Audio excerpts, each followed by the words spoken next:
नमस्कार। पत्रकार टीवी के कैपिटल टॉक शो में आपका स्वागत है। आज हम बात कर रहे हैं स्वास्थ्य बजट के ऊपर।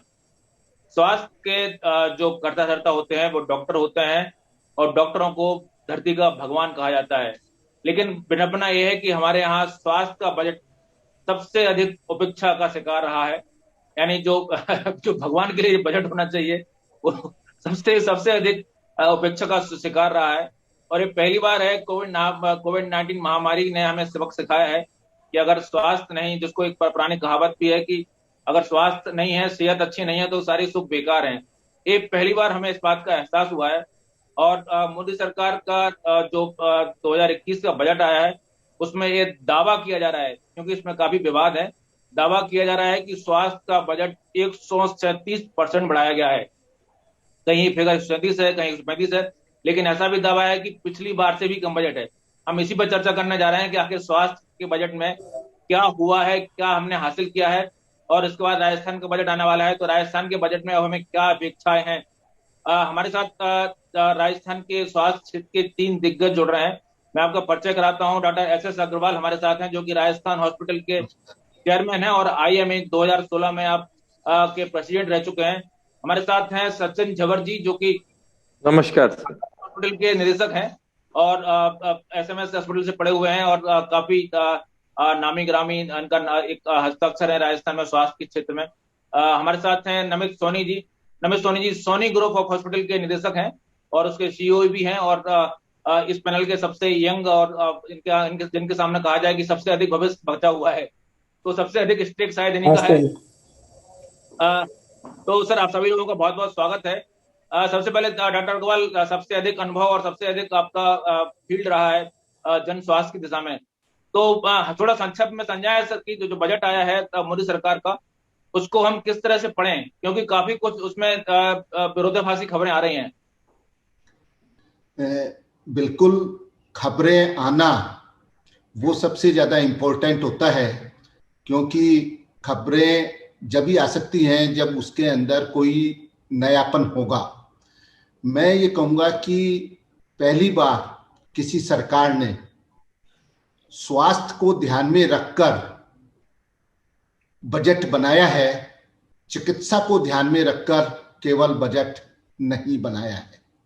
स्वास्थ्य के अंदर अगर हम करते हैं तो समग्र हो जाता है।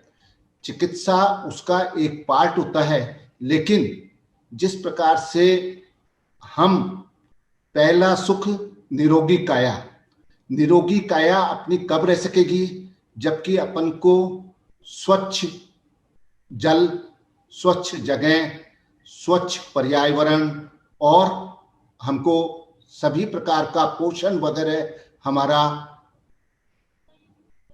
सही होगा, जब भी हम स्वस्थ रह सकते हैं। और स्वस्थ रहने का मतलब है स्वस्थ भारत, सशक्त भारत, समर्थ भारत, आगे आत्मनिर्भर भारत। तो अगर स्वस्थ जो है वो इसकी हॉलमार्क है, आवश्यक है, और इसी को ध्यान में रखते हुए जो बजट बना गया है चिकित्सा के अंदर, मैं समझता हूं कि जो चिकित्सा है उसके अंदर 10 से 15% की बढ़ोतरी करी है। लेकिन वो बढ़ोतरी एक नामुकुल है, रूटीन की है। हम उसको स्पेशल बढ़ोतरी नहीं कह सकते हैं। लेकिन साथ के अंदर जिस प्रकार से पोषण के अंदर, साथ से जिस प्रकार से जल के अंदर स्वच्छ जल, साथ में जिस प्रकार से स्वच्छ भारत के लिए जो अलग से पूरा का पूरा पहले 95,000 करोड़ का था, उन सब को मिला के आपके निश्चित तौर के ऊपर 2,23,00,000 का 2,223,00,000 करोड़ का जो किया, तो वो 137% ज्यादा बजट हुआ। इसके साथ ही उन्होंने जो ध्यान दिया है वो ध्यान दिया है अपने ग्रामीण, जिसके अंदर की वेलनेस सेंटर। मेरा ये कहना है कि हमेशा सरकार को प्राइमरी चिकित्सा की तरफ आना चाहिए। टर्शरी जो चिकित्सा है वो अगर हम निजी क्षेत्र में भी छोड़ देंगे या उसके ऊपर करेंगे तो हमारा कैपेसिटी यूटिलाइजेशन बढ़ेगा। और सरकार को ये चाहिए कि वो अगर कैपेसिटी यूटिलाइजेशन प्राइवेट निजी चिकित्सालयों का कर पाएगी तो ही हम सस्ती और गुणवत्तापूर्ण चिकित्सा उपलब्ध करा पाएंगे।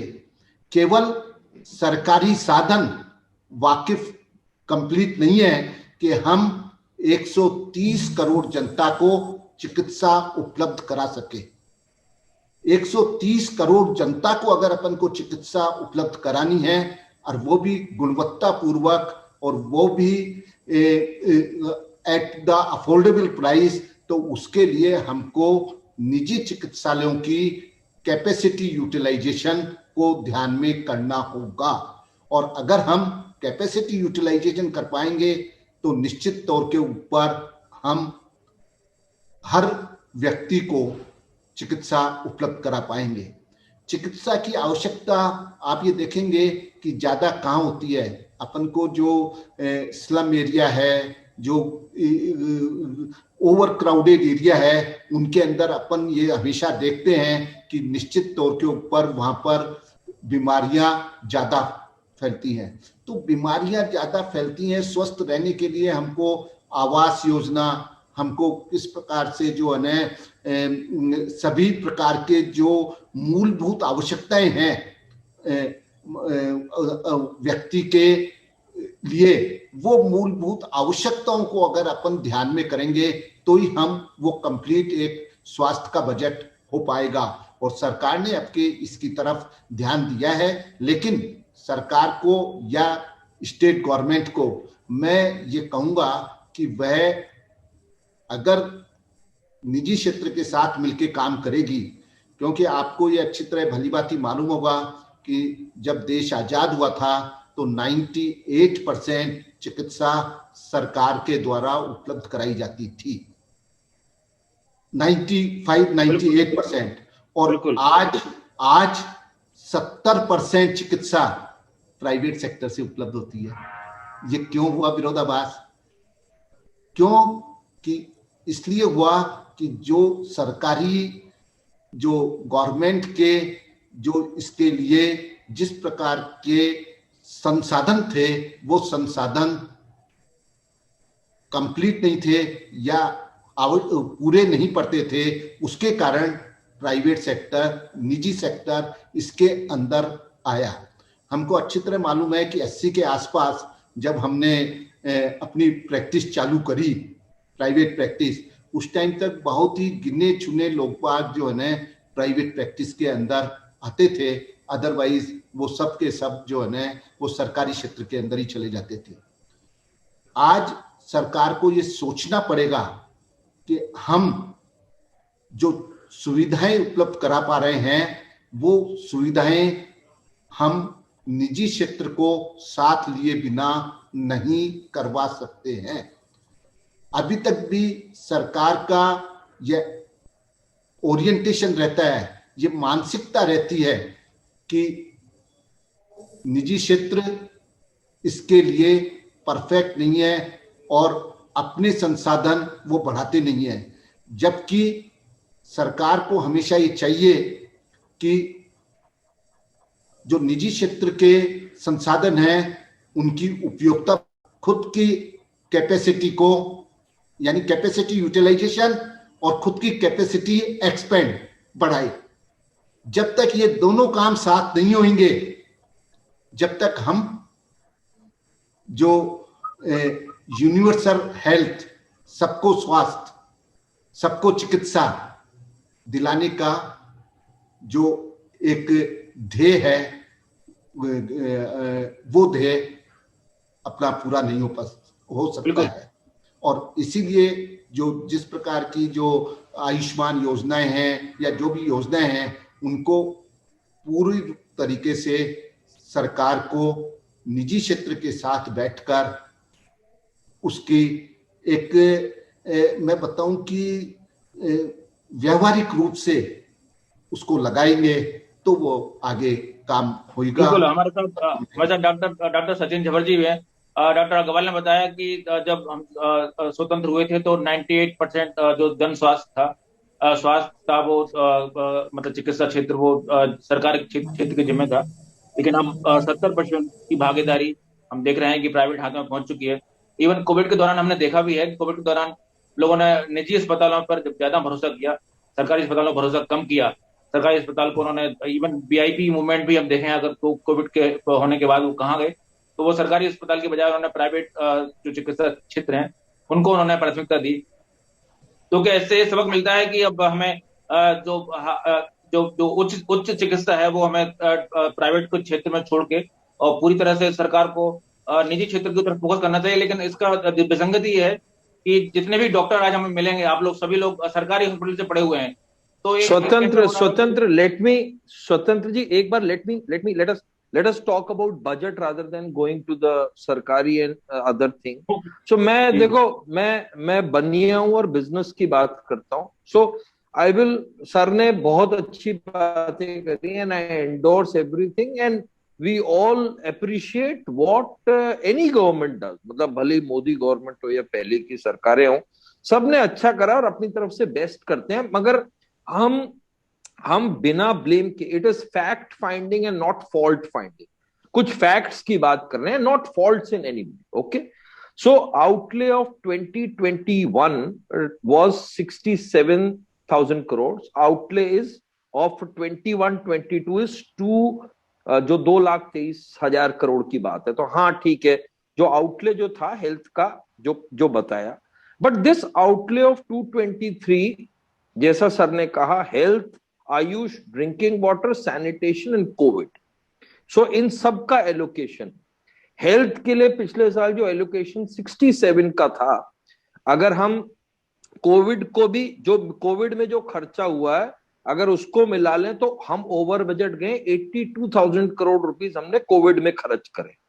दिस ईयर एक्चुअली एलोकेशन जो डिडक्शन से आया है, क्योंकि क्लियरिटी नहीं थी, डिडक्शन से आया कि 73,000 crore is for health, which is down 10% from what we have spent last time. Sir ने बहुत अच्छी बात करी न्यूट्रिशन की. सो 1/4, 18 स्टेट्स में जो सर्वे हुआ है, 1/4 of the kids are stunted. सो इन्होंने एक मिशन पोषण के लिए कहा है, mission Poshan 2.0 to improve nutrition in 112 districts.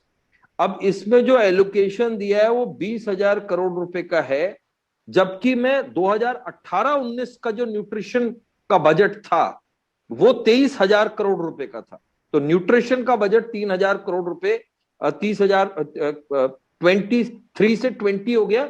Last year 27 था, माइंड यू. सो मैं 3 साल पहले के फिगर से कंपेयर कर रहा हूं.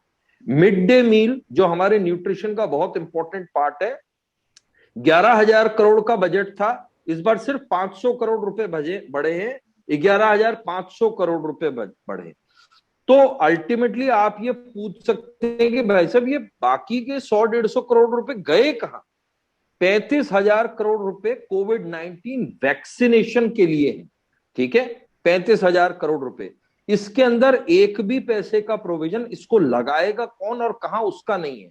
ये सिर्फ वैक्सीन खरीदने के लिए है.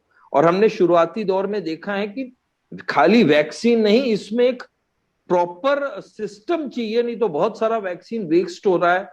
इसके लिए एक एजुकेशन का प्रोग्राम चाहिएगा, लोगों को लाने के लिए सिस्टम चाहिएगा, लगाने के लिए लोग चाहिए. I am not going to the detail of that. There is no provision और at least it is not being shared. अब एक 64,180 करोड़ रुपए का इंफ्रास्ट्रक्चर अनाउंस किया गया है, which has sort of swelled it up to 137%. ये पीएम आत्मनिर्भर स्वास्थ्य भारत योजना है. This is over 6 years. So this is not 1 year program. This is a 6-year program. So ऐसा नहीं है कि पहले साल ये सारे 64,000 करोड़ रुपए खर्च हो जाएंगे. प्रॉब्ली पहले साल में तो सिर्फ योजना बनेगी और इस योजना में प्राइमरी, सेकेंडरी, टर्शरी, जो भी कुछ सर ने कहा इन सब चीजों में होगा, which is making it into 137% whatever. So the thing is that now इस बजट के अंदर yes allocations are there, but इस फॉरवर्ड थिंकिंग गवर्नमेंट से उम्मीद ये थी कि कुछ ना कुछ ऐसा करते कि कहीं ना कहीं यूज ऑफ सी, जब जब इंडिया का परिवेश बदला है, तब तब कुछ ना कुछ पुरानी गवर्नमेंट्स ने जो भी किसी भी पार्टी की थी, किसी ने लाइसेंस हटाया, किसी ने कंप्यूटर लेके आए, किसी ने कुछ और चीजें करी, किसी ने सो मूल allocation is one thing, execution is key. So how will all of this be executed? और हम ये मानते हैं, जिम कॉलिंस ने बहुत पहले एक किताब लिखी थी गुड टू ग्रेट। सो कोई भी कंट्री का गवर्नमेंट ऐसी नहीं जो खराब, मतलब हम ये कहें गुड नहीं है, बट गुड को बैड होने में बहुत कम समय लगता है। It is great governance which takes countries from one end to the other.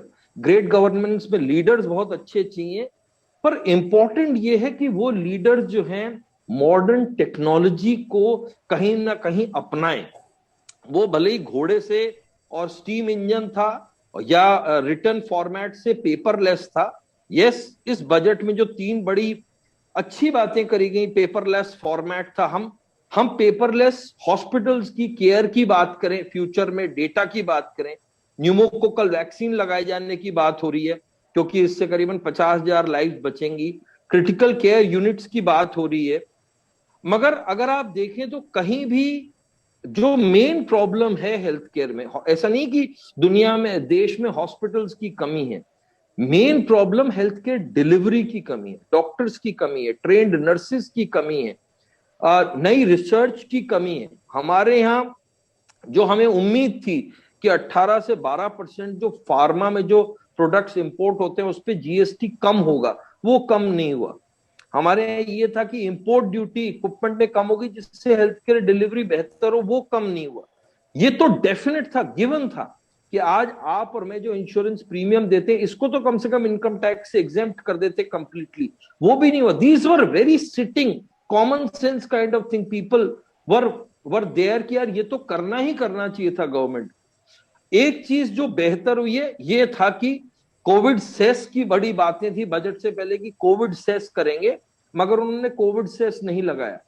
So I think yes, allocation is there, intention is there, but ये समय इंटेंशन और एलोकेशन का नहीं था, ये समय एक मूलभूत परिवर्तन का था, जहां हम टेक्नोलॉजीज की बात करते, जहां हम रिसर्च की बात करते, आर्टिफिशियल इंटेलिजेंस की बात करते, जहां हम बहुत, क्योंकि अब दुनिया जो देश है वो टेक्नोलॉजिकली राइप था। आज आप और हम जूम में ये बात कर रहे हैं, आई थिंक इस तरह की कोई टेक्नोलॉजी की बात होती तो, और वो भले ही लंबे समय तक होती तो शायद ज्यादा बेहतर होता। प्लेन वनीला बजट है, but I think the intention is there to improve. Thank you. बिल्कुल। हमारे साथ नमित जी हैं। नमित जी, आप सबसे यंग प्रोफेशनल हैं हमारी टीम में, हमारे पैनल में, तो हमें थोड़ा समझाएं कि आपको अपना भविष्य, अगर हम हेल्थ केयर की बात करें तो कैसा दिख रहा है? गुड मॉर्निंग टू एवरीवन, नमस्ते। वेल, मेरा स्पॉट बड़ा डिफिकल्ट है बिकॉज 2 बड़े हमारे experienced team members, doctor S Agarwal साहब, वेटरन इस इंडस्ट्री के हमारे गाइड सबके, एंड सचिन झवर सर, जो काफ़ी हेल्थ केयर में आज की डेट में अपने आप में काफ़ी अचीवमेंट्स अचीव कर रहे हैं। तो उनके बाद मेरे को बोलने का मौका मिला। I'd like to just, इतने सारे पॉइंट्स कवर हो चुके हैं कि आई थिंक मेरे पास तो कटते गए points. What I would like to share is that budget में सबसे बड़ा point is on implementation. There is a lot of, बहुत सारी चीजें पुश करी गई हैं, स्कीम्स की बहुत सारे आइडियाज शेयर करे गए हैं, बट सबसे बड़ा चैलेंज हमने देखा है वो है implementation of the schemes and implementation and reaching that ये बेनिफिट ग्राउंड लेवल तक पहुंचे। सेकेंड इशू जो मेरे को, जो क्वेश्चन मार्क मुझे लग रहा है वो है on quality of health care. Are we focusing on quality of health care? और because when you are trying to reach and cover up 130 crore की हमारी आबादी को हम टच करना चाह रहे हैं, क्या हम उनको अच्छा इलाज भी देने का पॉइंट टच कर पा रहे हैं? बिकॉज सबसे बड़ी बात क्या है, सही इलाज बहुत इंपॉर्टेंट होता है अपने आप में। गलत इलाज के खर्चे और भी ज्यादा हो जाते हैं। आज हम समझते हैं कि आज कोई ट्रीटमेंट में कहीं कोई गैप रह जाता है या कोई तकलीफ रहती है तो मरीज का खर्चा 2 गुना 3 गुना 4 गुना भी हो सकता है उस छोटी सी गलती से। सो क्वालिटी पे फोकस पे कोई चर्चा ही नहीं हुई है। डेफिनेटली इस बजट में एक अच्छी चीज लगी जो मुझे लगा, एक शिफ्ट लगा, वो on the approach of health, कि पहली बार सिर्फ इलाज देने की बजाय वेलबींग और प्रिवेंटिव हेल्थ केयर पे भी टच करा गया। That is it's something very good, it's in the right direction. But हमारा मतलब मेरा आज यही रिक्वेस्ट सरकार की साइड से होगा, चाहे वो कोई भी सरकार हो, चाहे केंद्रीय हो चाहे वो राज्य सरकार हो, हमारा सवाल यही है कि भाई हम इम्प्लीमेंटेशन की तरफ कैसे, इंफ्रास्ट्रक्चर डेवलपमेंट की तरफ हम कैसे पुश करें।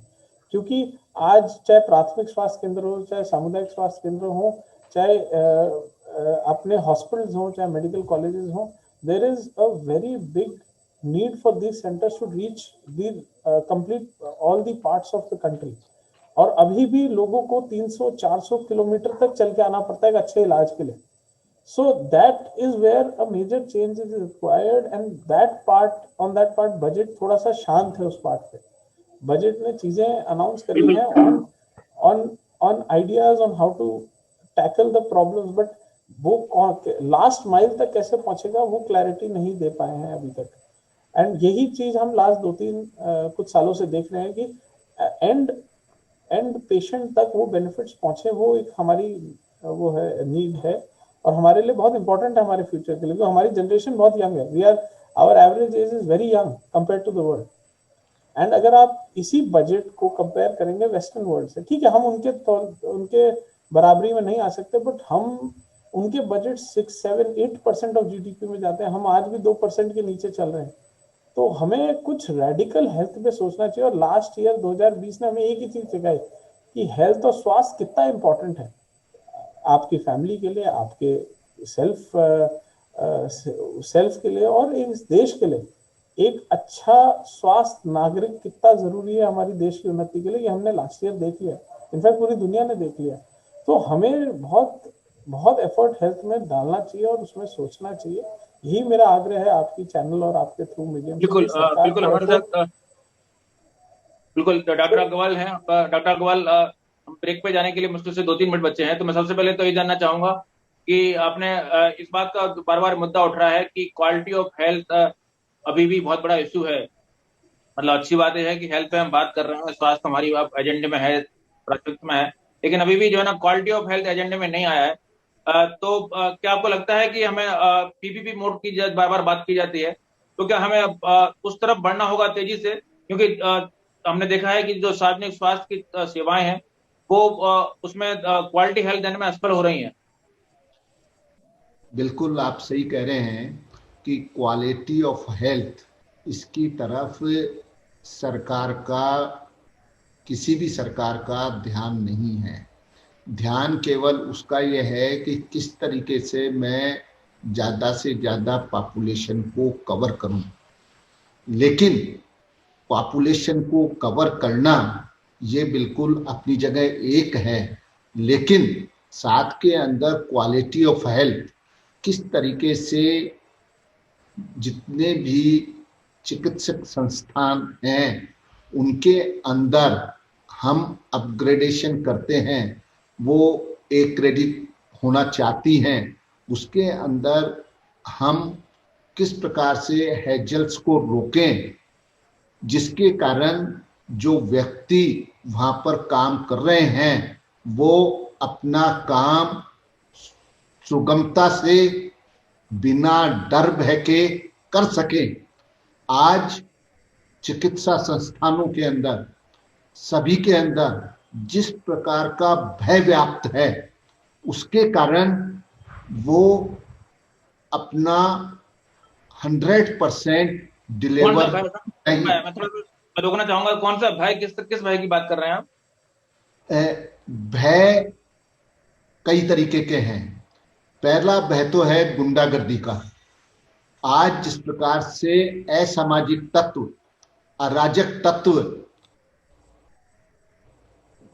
किसी भी संस्थान के अंदर जाकर और जो मार कुटाई, गाली गलौच, ये जो सब चीजें कर रहे हैं, उसके ऊपर कानून बनाने के पश्चात भी उसके ऊपर इम्प्लीमेंटेशन नहीं है। यह एक ऐसा है जिसके कारण कि सारे के सारे जो स्वास्थ्य कर्मी या चिकित्सा कर्मी हैं वो उनके अंदर भय व्याप्त रहता है और वो अपनी डिलीवरी 100% नहीं दे पाते हैं। दूसरा भय है जो लाइसेंस। आज अगर एक अस्पताल को अगर किसी भी चीज के लिए कि अपना एस्टेब्लिश करता है तो उसको डॉक्टर झंवर ज्यादा अच्छी तरह बता पाएंगे, लेकिन मैं बता सकता हूं कि वो 35-40 तरीके के उसको सैंक्शन लेनी पड़ती है और वो सैंक्शंस लेने के अंदर ही जब अस्पताल का जो अलग से पूरा का पूरा रखना पड़ता है इंफ्रास्ट्रक्चर या ह्यूमन रिसोर्स जो इस काम को करे, जो डॉक्टर जो उसके मेन होते हैं वो इसी के अंदर डरा हुआ रहता है कि ये मेरे पास है या नहीं है। क्लिनिकल एस्टेब्लिशमेंट एक्ट जब लाया गया था तो सरकार ने इस प्रकार की गारंटी दी थी कि हमको यह सब के सब लाइसेंस लेने के लिए वन विंडो मिलेगी। लेकिन सर हमें इसको रुकना होगा, ब्रेक के लिए जाना होगा। ब्रेक के बाद हम बात करेंगे कि अब आपके मुद्दे पे कंटिन्यू करेंगे और इसके अलावा इस पर ही बात करेंगे राजस्थान के बजट से हमें क्या उम्मीद है। तो फिलहाल इस चर्चा में अभी इतना ही। ब्रेक के बाद फिर मिलते हैं, कहीं मत जाइए। पत्रकार टीवी में हेल्थ पर, जन स्वास्थ्य पर चर्चा जारी है।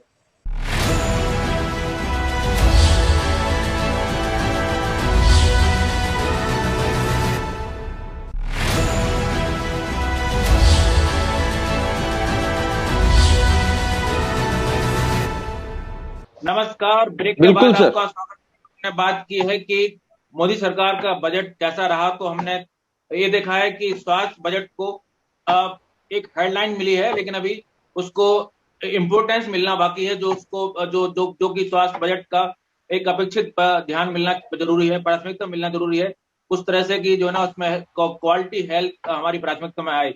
अभी हमारा ध्यान है कि हेल्थ अधिक से अधिक लोगों को तो पहुंचे, जो कि एक विकसित देश का कम से कम लक्ष्य तो नहीं हो सकता। तो हम इसी पर बात कर रहे हैं कि अब राजस्थान का बजट आने वाला है। राजस्थान का भी एक कोविड-19 महामारी के बाद पहला बजट होगा। हम इसी पर बात कर रहे हैं कि राजस्थान में माना जाता है कि अपेक्षाकृत बेहतर स्वास्थ्य सुविधाएं कम से कम जयपुर जैसे क्षेत्र में तो हैं। तो हम इसी पर बात करेंगे कि आखिर अब और बजट में हम क्या उम्मीद करते हैं। डॉक्टर अग्रवाल, थोड़ा सा संक्षेप में बताएं कि कोविड-19 के बाद हमको क्या सबसे बड़ी प्राथमिकता हम बजट में देखने जा रहे हैं। कोविड-19 के बाद के अंदर अपन सबसे पहली जो आवश्यकता है वो आवश्यकता है कि हम अपने इंफ्रास्ट्रक्चर को विकसित करें, चाहे वह गवर्नमेंट में हो चाहे वह प्राइवेट में हो।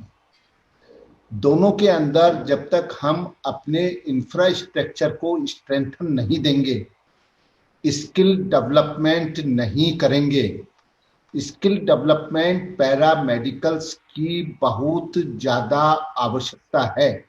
और जब तक हम अगर हेल्थ केयर डिलीवरी सिस्टम को इफिशिएंट बनाना है तो हमको पैरामेडिक्स की स्किल डेवलपमेंट के ऊपर विशेष ध्यान देना होगा।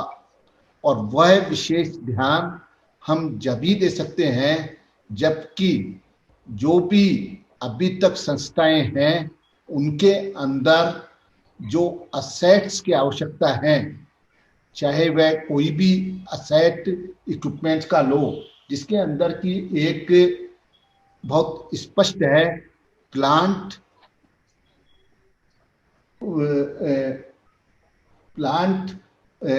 इक्विपमेंट्स और उसका जो आवश्यकता है उनको हम किस प्रकार से सब्सिडाइज करवाएं। जिस प्रकार की गुजरात गवर्नमेंट के अंदर है कि अगर कोई भी ये चीजें लेते हैं इक्विपमेंट, इंस्ट्रूमेंट्स, प्लांट के लिए, तो उनके ऊपर इंटरेस्ट सब्सिडी दी जाती है, जिसके कारण हम जो सेक्टर है प्राइवेट सेक्टर, और जो क्वालिफाइड चिकित्सक हैं, वो अगर अपना ओन संस्थान, चिकित्सा संस्थान गांवों के अंदर सेल्फ जो डॉक्टर्स हैं वो अगर खोलना चाहें, बनाना चाहें, तो उनको इस प्रकार की सुविधा जहां पर नहीं है वहां पर दी जाएगी, तो वह निश्चित तौर से आगे हम क्वालिटी की तरफ जा पाएंगे। अगर हमने सभी लोगों को रेफरिंग नहीं रखा, जिस प्रकार की आज एसएमएस हॉस्पिटल में है या जो भी मेडिकल कॉलेज हॉस्पिटल्स हैं, उनको हमको रेफरल सेंटर बनाना पड़ेगा, और उससे नीचे वाली जगह के अंदर हमको जो सैटेलाइट हॉस्पिटल हैं, जो सामुदायिक केंद्र हैं, जो और पीएससीज हैं, उनके अंदर हमको विकसित करनी पड़ेगी वहां की आवश्यकता के अनुसार सेकेंडरी लेवल की चिकित्सा सुविधाएं, और जो टर्शरी लेवल की सुविधाएं हैं वो अपन को मेडिकल कॉलेज हॉस्पिटल्स के अंदर विकसित करनी पड़ेगी, जब ही हम क्वालिटी सर्विसेज देने पाएंगे। इसलिए हमको उनके अंदर अगर हम ये चीजें इंफ्रास्ट्रक्चर और स्पेशलिटी सर्विसेज वहां पर डेवलप कर पाएंगे तो हम। लेकिन मुद्दा है कि प्राइमरी हेल्थ हमारी बहुत कमजोर है ग्रामीण क्षेत्रों में, वहां डॉक्टर जाना भी नहीं चाहते, कई बार ऐसा भी देखा जाता है। तो उसको, क्योंकि अगर हम वहां ठीक नहीं करते हैं तो सारा लोड फिर वहां से उनका बहुत सारा मतलब आउट ऑफ पॉकेट मनी भी वहां से खर्च होता है, जो उनको आने जाने में, उनको मतलब गरीबी की रेखा में वो आ जाते हैं काफी। ये बहुत बड़ी समस्या देखी जाती है। बिल्कुल बिल्कुल, आप बिल्कुल जो बात करें वो सत्य है। हमको वहां पर इंफ्रास्ट्रक्चर बनाना पड़ेगा। आज जो चिकित्सक है वह चाहता है कि मैं गांव में भी जाऊं तो मैंने जो पढ़ाई करी है उस पढ़ाई का उपयोग हो पाए। वो किसी भी विलेज में जाता है तो उसका वह पढ़ाई का उपयोग नहीं हो पाता है। हमने जो पढ़ाई वहां पर हमको प्रोफेशनल सेटिस्फेक्शन नहीं मिलता है, तो वह वहां पर जाके करेगा क्या? क्योंकि वहां पर आपके पास कोई स्किल वर्क काम करने वाला नहीं है, कोई आपके पास टेक्नीशियन नहीं है, कोई आपके पास नर्सिंग स्टाफ नहीं है। अगर वो स्टाफ है तो वो उसके बराबर उसकी स्किल नहीं है, जिससे कि डॉक्टर जो यहाँ से पढ़ के गया है वो वहां पर उसको काम में ले सके। अगर जो इक्विपमेंट्स हैं वो अगर खराब हो गए तो उनको ठीक नहीं करा सकता है। जो वहां पर है केवल जो जिस विभिन्न प्रकार की स्वास्थ्य योजनाएं और नेशनल हेल्थ प्रोग्राम्स हैं वही वो प्रोग्राम करते रहो। उसका जो पढ़ाई करी है, जो क्लिनिकल चीजें उसने पढ़ी हैं, उसका वो उपयोग ही नहीं लेना चाहते हैं। उसके बारे के अंदर वो केवल दोष अपना देके और अपने सर के ऊपर से जनता को ये बताना चाहते हैं कि डॉक्टर नहीं जा रहे हैं इसलिए आपको चिकित्सा सुविधाएं नहीं मिल रही हैं। जबकि है उल्टा, डॉक्टर जाना चाहता है लेकिन उसने जो पढ़ा है उसका वहां उपयोग हो सके तो वो जाए ना। वहां पर वो उपयोग ही नहीं हो सके, और उपयोग नहीं हो सके वहां जाके उसको प्रोफेशनल सेटिस्फेक्शन नहीं मिलता है, इसके कारण वो जाना नहीं चाहता है। बिल्कुल डॉक्टर सचिन झवेर, मैं आपसे जानना चाहूंगा कि कई बार Namit you want to go first? Swatantra ji इस बार नमित को कर दो, नहीं तो नमित जी फिर ये कहेंगे कि sir Namit you want to go first before me? Sure चलिए नमित जी। लेकिन अगर हम प्राइवेट क्षेत्र की बात करें तो प्राइवेट क्षेत्र बड़े बड़े दावे करता है कि हम 70%, जैसे डॉक्टर अग्रवाल ने कहा कि 70% सेवाएं हम दे रहे हैं। कोविड के दौरान भरोसा आप लोगों ने और जीता है, लेकिन ग्रामीण क्षेत्र में आपकी प्रेजेंस ना के बराबर है निजी क्षेत्र की। इसका क्या निदान हो सकता है? क्योंकि आप सरकारी क्षेत्र पर तो 200 जैसे अग्रवाल जी ने कहा कि हम तो जाना चाहते हैं लेकिन आप जाने नहीं देते क्योंकि स्वास्थ्य सुविधाएं नहीं है। तो प्राइवेट सेक्टर तो सब कुछ कर सकता है, वो क्यों नहीं जाना चाहता वहां पर? सर इसका मैंने आपको बताया ना कि इसका बहुत ग्रासरूट लेवल पे पॉइंट है कि स्वास्थ्य की सेवाएं और इंफ्रास्ट्रक्चर कितना डेवलप्ड है और कितना अवेलेबल है। क्योंकि आप आज हमने एक बगरू क्षेत्र में एक 100 बेड का हॉस्पिटल डाला हुआ है जो जयपुर से अराउंड 30 किलोमीटर दूर है। मतलब टियर 4 भी नहीं आएगा, वो उससे भी नीचे आता है, बट हमने एक 100 बेड का हॉस्पिटल डाला हुआ है। तो ऐसा नहीं है कि प्राइवेट क्षेत्र रूरल तक नहीं पहुंचा है, ग्रामीण तक नहीं पहुंचा है। बट सबसे बड़ा चैलेंज और सबसे बड़ा जो पॉइंट ये है कि हम जब इलाज देने जाते हैं तो हम सारे माध्यमों से इलाज देने की कोशिश करते हैं, इंक्लूडिंग सरकारी स्कीम्स। आज भामाशाह एक अपने आप में एक बहुत सक्सेसफुल मॉडल था सरकार का, जो सरकार ने करीबन 3 या 4 साल पहले लॉन्च करा था। लेकिन आप लास्ट ईयर के बजट और इसमें देखेंगे तो उसका बजट कम कर दिया गया। एंड ऑल प्राइवेट हॉस्पिटल्स, मेरे सामने डॉक्टर अग्रवाल है, सचिन धवन साहब है, they all seen that last 1 year we faced multiple problems to give services through this scheme. इस स्कीम के थ्रू सर्विस देना मुश्किल था क्योंकि हमारा 1-1 साल तक जो इलाज किया हुआ अप्रूव्ड पैसा भी हमें नहीं मिला। तो प्रॉब्लम क्या होती है सर, आज प्राइवेट सरकार संस्था को तो चलाना पड़ता है, उसको तनख्वाहें देनी पड़ती है, उसके खर्चे देने पड़ते हैं, वो सब सामने की बात होती है। तो और वो ही नहीं मिलेगा तो फिर कैसे वो प्राइवेट संस्था खड़ी रहेगी। बिल्कुल, हमारे साथ डॉक्टर सचिन झवर है। सचिन जी, बार बार इस बात की चर्चा आती है कि जो कॉस्ट है मेडिकल की, जो बियर करने की कॉस्ट, वो काफी बढ़ती जा रही है। और डॉक्टर नमित ने भी इसको ध्यान दिलाया कि जो भामाशाह योजना है या आयुष्मान योजना है, उनमें पहले तो जो ट्रीटमेंट का इलाज होता है वो काफी कुछ कम रहता है। मतलब आपको जो उसकी लागत आती है वो भी नहीं कई बार निकल पाती, उसके बाद लंबित भी हो जाता है लंबे समय तक। तो इस दिशा में आपको क्या लगता है कि बजट में क्या हो सकता है कि एक कोई सिंगल विंडो प्लेटफॉर्म बने, कुछ इस तरह का हो कि ये जो केस हैं जल्दी से निपटे और जल्दी को लोगों को तुरंत स्वास्थ्य मिले, उनका निवारण भी जल्दी हो। दो चीजें कहूंगा स्वतंत्र जी। पिछली बार गवर्नमेंट ने बजट में 2 चीजें कही थी, 15 मेडिकल कॉलेज का काम और एक निरोगी राजस्थान जिसमें फ्री मेडिसिन थी। तो आई थिंक, मतलब not praising anybody, but probably Rajasthan government ने कम प्रॉमिस करा था हेल्थ में, पर वो दोनों चीजें डिलीवर कर। 2 चीजें जिसके पीछे बड़ी उदासीनता थी, जो हमें उम्मीद थी, वो दोनों चीजें हमारे की इम्प्लीमेंटेशन ऑफ ये जो रॉइट एक्ट है against doctors and nursing staff. मतलब अगर एसएमएस मेडिकल कॉलेज के अंदर अगर हर हफ्ते लड़ाई होगी, सब कुछ होगी, तो आप सोचें कि गांव में कोई भी डॉक्टर जाए और अगर पूरा गांव उसकी क्लिनिक के या पीएचसी के सामने आके खड़ा हो जाए, क्या आप अपने ब्रदर को या किसी व्यक्ति को जाने देंगे गांव में काम करने के लिए, जहां पुलिस चौकी, तो क्या अगर पूरा पुलिस थाना भी आ जाए तो लोगों के सामने नहीं कर सकते। तो पहली बात, अगर हम किसी भी लेवल पे सोचना चाहते हैं कि गांव में हेल्थ केयर वर्कर या डॉक्टर जाए, सिक्योरिटी की बात सबसे इंपॉर्टेंट है, जिसको बिल्कुल उदासीनता से देखा गया है। कहीं कोई सीरियसनेस इनफैक्ट अखबार के कमेंट्स में भी नहीं है कि हम इसको सीरियसली ले रहे हैं। मैंने नहीं देखा कि किसी ने जाके और इनको कोई जेल हुई है या इनके ऊपर कुछ हुई है। तो अगर हम चाहते हैं कि डॉक्टर सोचे भी गांव में जाने के लिए, तो ये करना बहुत जरूरी, पहली बात। दूसरी, डॉक्टर नमित ने कही प्लेटफॉर्म है इन योजनाओं के लिए बहुत बड़ा, स्वास्थ्य भवन के अंदर एक शाह करके एक ऑफिस बना हुआ है। द इश्यू इज, महाराष्ट्र में ये स्कीम पिछले 7 सालों से चल रही है। 7 सालों से एक ही टीम है, ऑलमोस्ट एक ही सीईओ है, और वो स्कीम बहुत अच्छी चल रही है, पेमेंट्स टाइमली हो रहे हैं, और उस स्कीम की इंडिया नहीं सब जगह। हमारे यहाँ पिछले 4 सालों में कम से कम 7 बार लोग बदल चुके। तो ऑब्वियसली सब लोग एडमिनिस्ट्रेटिव बहुत पढ़े लिखे होते हैं, ये लोग बड़े बड़े एग्जाम पास करके आते हैं, बट आप सोचे कि सडनली कोई पंचायती राज से हेल्थ में आ जाएगा और उसको स्कीम का सब कुछ पता लग जाएगा। आई डोंट थिंक कि भगवान ने इतना इंटेलेक्ट किसी को भी दिया है। हर ऑफिसर की एक आईपी होती है। तो मेरी रिक्वेस्ट ये रहेगी इस माध्यम से कि ये हेल्थ अपने आप में एक बहुत कॉम्प्लेक्स सिस्टम है, जिसमें एक सुई से लेके और एक पेज तक, एक डॉक्टर से लेके दूसरा व्यक्ति भी बहुत इंपॉर्टेंट है।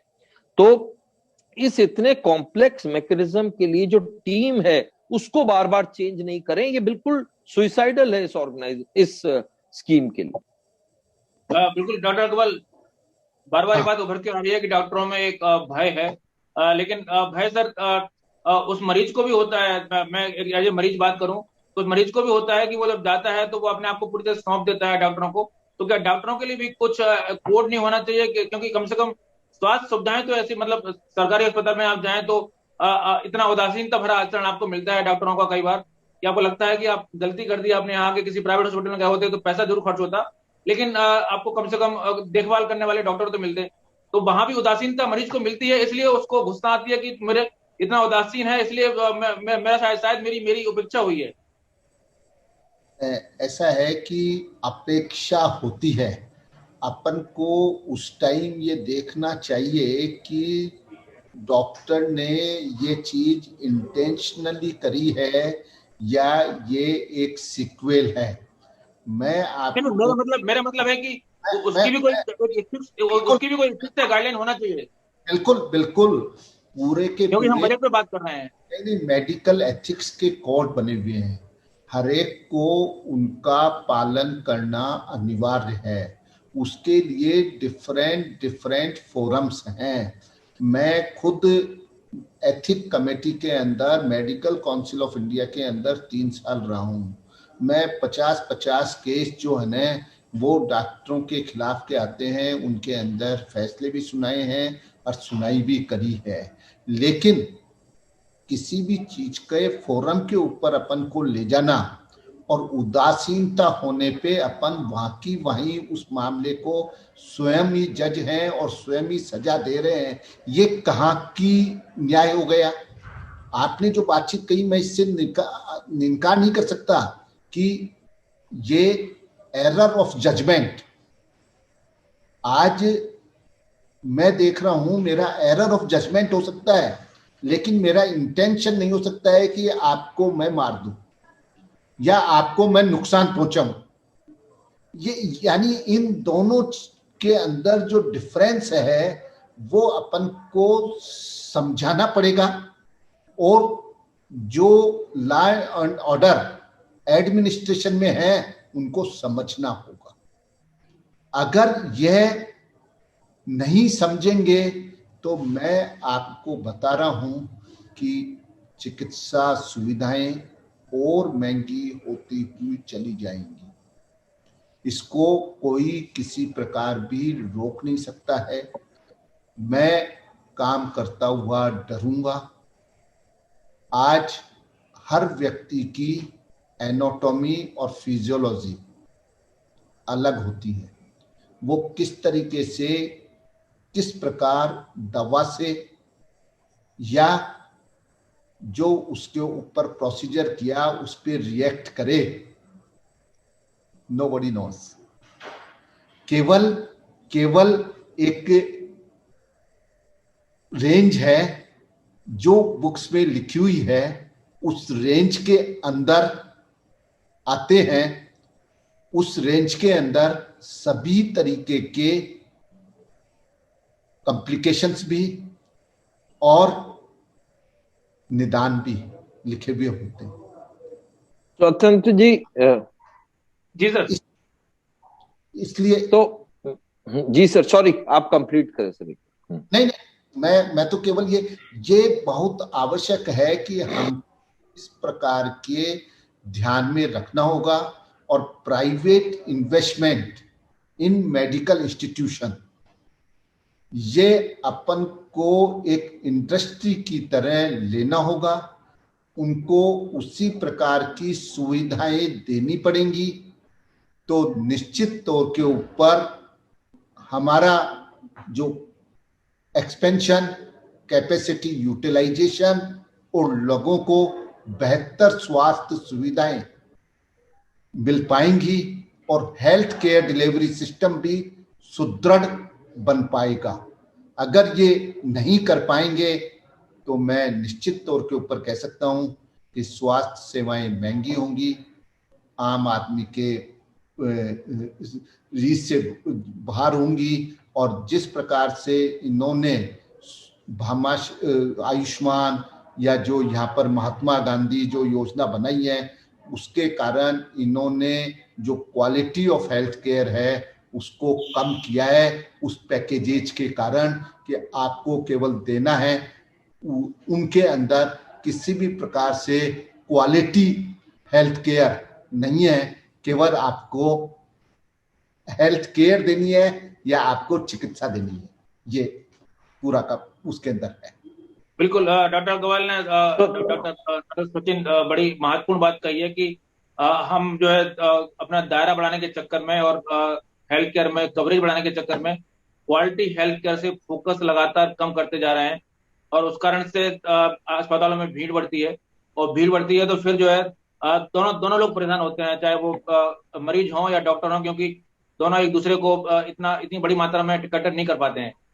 स्वतंत्र जी ऐसा है कि जो आपने कहा डॉक्टर भी गलती करते हैं, तो कोई भी डॉक्टर ये नहीं कहेगा कि कोई अगर डॉक्टर गलती करता तो आप नहीं, उसको मेरा सजा मतलब है नहीं। उदासीनता नहीं होती है। मैं अगर अस्पताल मैं में मैं जाइए तो लोगों एक को लगता है कि ये तो हमें ठीक कर नहीं नहीं रहे, उनका इंटरेस्ट ही नहीं है। मैं ये कह रहा हूं, मैं आपसे इंडिया के अंदर करीबन शायद 10 एक लाख एक्टिव प्रैक्टिसिंग डॉक्टर्स हैं, और प्रॉब्ली उससे कई ज्यादा मौतें होती है। तो अगर हम हर मौत के लिए किसी डॉक्टर को जिम्मेवार ठहरा दें तो साल 2 साल में सारे डॉक्टर ही खत्म हो जाएंगे इंडिया से। तो पहली बात तो ये कि तीन तीन फोरम हैं, 3 फोरम हैं, और ये तीनों फोरम गवर्नमेंट ऑफ राजस्थान और इंडिया के अंडर है। पहला फोरम है राजस्थान मेडिकल काउंसिल, दूसरा फोरम है स्टेट कंज्यूमर बोर्ड, तीसरा काउंसिल पुलिस। इन तीनों को सशक्त करने के लिए डॉक्टर क्या कर सकता है ये आप मेरे को बता दो, मैं करने के लिए तैयार हूं। भाई इन तीनों फोरम को गवर्नमेंट को ही तो सशक्त करना पड़ेगा। हमने मना नहीं करा, क्या किसी गलत डॉक्टर को पिनलाइज करने के लिए कभी किसी फोरम ने मना करा है? नहीं। तो आप ही को इनको सशक्त करना पड़ेगा, डॉक्टरों पे या सिस्टम्स पे या ट्रीटमेंट के प्रोटोकॉल्स जहां तो अगर मायने अगर नहीं मैं हुए। अगर मगर अगर मैं आपसे जानना चाहूं कि बजट में ऐसी क्या घोषणा हो कि डॉक्टरों पर भी आप जैसा आप चाहते हैं वैसा अंकुश लगे, तो आप क्या ये कहेंगे? आई थिंक ये this is not a question for budget, this is a question for a normal scenario की हमें एज अ सिटीजन ये क्वेश्चन पूछने का हक है, और गवर्नमेंट को प्रोफेशनल से हक है क्वेश्चन पूछने का। अकाउंटेबिलिटी हमारी भी है, गवर्नमेंट की भी है।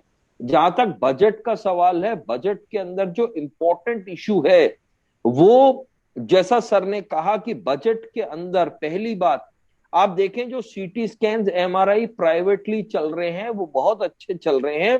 गवर्नमेंट ऑफ राजस्थान ने आज से 15 साल पहले, नमित सोनी जी भी उसका एक पार्ट है, शुरुआत करी थी। हम ये नहीं देखें देश क्या कर रही है, दुनिया क्या कर रही है, हम अपना इंफ्रा भी बचाएं, हम अपने पैसे भी बचाएं, और प्राइवेट लोगों को और अपॉर्चुनिटी दें कि वो हमारे लोगों को अच्छी चीजें दे। ये होना चाहिए, प्रोविजंस होना चाहिए नए प्राइवेट। और दूसरी बात ये है कि टेलीमेडिसिन टेक्नोलॉजी, मतलब आज जो डायलिसिस है, जो आईसीयू है, ऑन्कोलॉजी सर्विसेज हैं, इन सब चीजों के लिए हम एक टेक्नोलॉजिकल हब बनाएं। अगर कोई भी राज्य जब तक हेल्थ टेक्नोलॉजी के अंदर आगे काम नहीं करेगा, तो राजस्थान जैसे इतने बड़े राज्य में आप कितने भी हॉस्पिटल, कितने भी संसाधन, कितना भी इंफ्रास्ट्रक्चर डाल देंगे, टेक्नोलॉजी और लॉजिस्टिक्स के लिए एक बहुत इंपॉर्टेंट सेल होना चाहिए जो बहुत फॉरवर्ड थिंकिंग होना चाहिए, और उस तरीके का प्रोविजन हेल्थ के अंदर, बजट के अंदर जरूर होना चाहिए। Thank you. डॉक्टर अग्रवाल, बार बार इस बात की अब चर्चा होने लगी है कि पीपीपी मॉडल पे ही आगे बढ़ सकते हैं। तो क्या पीपीपी मॉडल के बाद ओवरऑल आपको लगता नहीं कि जो आउट ऑफ पॉकेट खर्च बढ़ेगा, इस दिशा को कैसे आपको लगता है कि बजट में कुछ एलोकेशन हो, कुछ प्रावधान है कि हम पीपीपी मॉडल की ओर बढ़े भी, जिससे हमें गवर्नेंस बेहतर मिले, दूसरी तरफ हमें जो जन स्वास्थ्य पर खर्च है वो भी काबू में रहे? स्वतंत्र जी, पीपीपी का मतलब क्या होता है? पीपीपी का मतलब होता है पार्टनरशिप। दोनों नाम अलग हैं लेकिन आखिर में पार्टनरशिप आती है, और पार्टनरशिप में ऑनर्स दोनों का होता है। आज जो गवर्नमेंट है वो पीपीपी नाम तो ले लिया है, लेकिन पी जो आखिरी वाला है ना, उसमें कहीं भी नहीं है। वो सारी की सारी शर्तें थोप देती हैं, आपको ये काम इसी शर्तों के ऊपर ऐसे ऐसे करना है। उससे कभी भी पीपीपी पार्टनरशिप नहीं होती है, वो एक आपस के अंदर एग्रीमेंट होता है। उसमें वो देने वाला है और वो करने वाला है। पार्टनरशिप में एक दूसरे का ओनस होता है, एक दूसरे की बराबर के लेवल के ऊपर सम्मान होता है, एक दूसरे के साथ बराबर के लेवल के ऊपर बैठते हैं और उसके अंदर ये करते हैं कि किस प्रकार से अपन को, इस संस्थान को आगे ले जाना है, वो दोनों बराबर में सोचते हैं। आप ये आज देख रहे हैं कि ये आज पीपीपी मोड है, पीपीपी मोड है ही नहीं, ये नाम ले लिया जो कि मिसनोमर है। PPP, public private partnership, partnership जब करने लग जाएंगे तो मैं निश्चित तौर के ऊपर कह रहा हूं कि वह जगह न सरकार की होगी न प्राइवेट की होगी, ये कंबाइन में होगी और उसके अंदर दोनों की स्टेक होगी और दोनों का उसको चलाने का जिम्मा होगा। आज ठीक है, पीपीपी अपनी सुविधा के लिए और अपना काम कंप्लीट करने के लिए सरकार ने चालू कर लिया है। उसके अंदर भी क्या हो रहा है, यानी जो उसका जो हम एक देखना चाहते थे परिणाम, वो परिणाम नहीं है। वो ये देख रही है कि गवर्नमेंट के अंदर ज्यादा खर्चा आ जाता था इसको चलाने से, तो इसलिए मैं इनको दे देता हूं प्राइवेट में, तो मेरा खर्चा कमती हो जाएगा। केवल और केवल ये सोच ही उसके साथ में संबंध बनाने की है। इससे आगे कोई सोच किसी प्रकार की भी इस सारे एंटरप्रेन्योरशिप के अंदर नहीं है। अपन को इस सोच को बदलना पड़ेगा और इस सोच को अगर बदलेंगे जब ही हम हेल्थ केयर डिलीवरी सिस्टम को बेटर बना पाएंगे। सुरेंद्र जी, मैं सर का एक पॉइंट और ऐड करूं इसमें। जी बिल्कुल। डॉक्टर अग्रवाल सर ने बहुत अच्छे से चीज को समझाया, मैं एक और पर्सपेक्टिव से समझाऊंगा। कोई भी पार्टनरशिप सक्सेसफुल जब होती है, जब वो विन विन होती है। और आपको देखना है कि पब्लिक प्लेयर की स्ट्रेंथ एक अलग होती है, जिसका सोशल एजेंडा होता है, पब्लिक का बेनिफिट होता है, सर्विसेज अवेलेबल कराना होता है। प्राइवेट प्लेयर का एजेंडा अलग होता है। प्राइवेट प्लेयर का एजेंडा है to give the services in the most efficient way, give the quality of services and give it at the lowest possible price, but with complete viability in place, because private player कोई भी अपनी जेब से नहीं लगाने बैठा है, वो भी उस प्रोजेक्ट से उसका खर्चा निकाल के अपनी सर्विसेज का एक मैनेजमेंट का फीस लेगा। वो वही तरीका है, कोई तरीका भी नहीं। बिल्कुल हाँ, प्रॉब्लम सर ने जो बताई बिल्कुल सही है। दोनों को विन विन सोचना पड़ेगा कि सरकार का ऑब्जेक्टिव भी पूरा हो और बचत हो जाए, और प्राइवेट प्लेयर भी अपनी सर्विसेज जो उसकी स्ट्रेंथ है, क्योंकि सरकार एक बहुत बड़ी मशीनरी होती है, उस मशीनरी में बहुत सारे कायदे कानून सिस्टम फॉलो करने पर प्राइवेट प्लेयर को वो चीजें नहीं फॉलो करनी पड़ती। प्राइवेट प्लेयर को अपना सिस्टम, अपने प्रोसेसेस डाल के करना पड़ता है। और हमने सक्सेसफुली करा है एसएमएस में, जहां हमने 4 CTMRI मशीन लगा के प्रोजेक्ट को सक्सेसफुली इंप्लीमेंट करा है इन द लास्ट 7 years। सो लेकिन प्रॉब्लम क्या है, सर ने बिल्कुल सही बोला कि it is not one sided. आप रिस्पॉन्सिबिलिटी थोप नहीं सकते, it has to be a partnership, it has to be a win win thing. And अगर आप हमारे से पूछे तो बेस्ट मैरिज ये है कि आगे आने वाले टाइम में राजस्थान सरकार राजस्थान सरकार बहुत इसको बढ़ोतरी दे रही है, लेकिन इसको बहुत गहराई से सोच के इम्प्लीमेंट करना पड़ेगा, क्योंकि पीपीपी प्रोजेक्ट से आप जो बात कर रहे हैं ग्रामीण क्षेत्र तक पहुंचने की, आज CTMRI की सेवाएं, डायलिसिस की सेवाएं, आज ये सारी चीजें बहुत डिस्ट्रिक्ट लेवल के, आप तहसील लेवल तक भी पहुंच सकते हैं इन चीजों को लेके। इसको सरकार को वायबिलिटी के हिसाब से कि कैसे प्राइवेट प्लेयर को भी नुकसान ना हो और पब्लिक को सर्विस पहुंचे, ये विन विन लेके सोच के पहुंचना पड़ेगा, तभी ये एक अपने पूरे रीजन को उठा पाएंगे। एंड आई थिंक राज्य सरकार इसके ट्रैक पे है, बट इसको थोड़ा सा हमको और डीपली देखना चाहिए, ये मेरी सोच है। तो बिल्कुल हमारे पास जो है समय मुश्किल से 2-3 मिनट बचे हैं। और डॉक्टर सचिन, बिल्कुल अगर आपसे पूछा जाए कि राज्य के बजट में 1 या 2 घोषणाएं कौन सी देखना चाहेंगे कि जो है जो आपके लिए सबसे अहम होंगी, कि आप अगर वो ना हो तो बजट अधूरा सा रहेगा, क्या कहेंगे आप? तो मैं सिर्फ यही कहूंगा, जैसे CTMRI का आउटसोर्सिंग करा है, अपन ने देखा कि यही अगर डिस्ट्रिक्ट लेवल पे ICUs बहुत अच्छे होते, कोविड के पहले 6 महीने में लोग मारे फारे जयपुर में बेड्स ढूंढ रहे थे, यही अगर डिस्ट्रिक्ट हॉस्पिटल्स में ICU केयर बहुत अच्छी होती, हमारे भरतपुर, सवाई माधोपुर, दौसा, अजमेर, सब जगह, तो आई थिंक ये प्रॉब्लम सॉल्व हो जाती है। हम बहुत देर बाद डिस्ट्रिक्ट हॉस्पिटल्स पे कोविड, सिर्फ RUHS के ऊपर ही था सारा प्रेशर, तो क्रिटिकल केयर, ICU केयर को प्राइवेटाइज या पब्लिक प्राइवेट पार्टनरशिप करने के बारे में गवर्नमेंट को बहुत इंपॉर्टेंटली सोचना चाहिए। कई जगह ऐसा किया जा चुका है। बिल्कुल।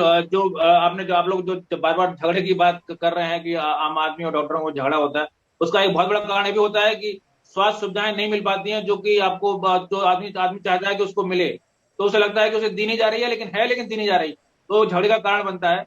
तो अगर सब जगह सुविधाएं हो तो झगड़ा ही खत्म हो जाएगा।